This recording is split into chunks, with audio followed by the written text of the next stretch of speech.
Hello everyone, today we are going to learn basic Ibis X tutorial how to add text. To add text, you can click the text icon and then click on the canvas. Will be show for the add text column. The next you can click and will be show for the text editing. So you can set for the font in here, click. Like I will set into this font.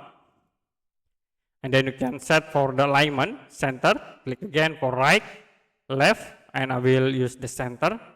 Now this is for the horizontal or vertical text.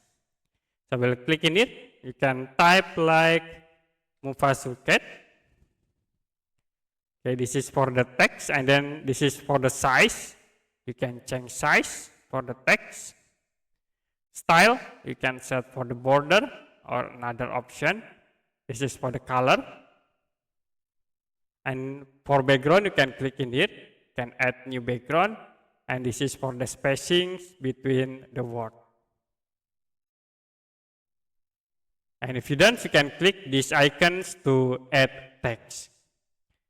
Okay, that's it for a basic Ibis X tutorial, how to add text. If you have any question about tutorial, you can comment below this video.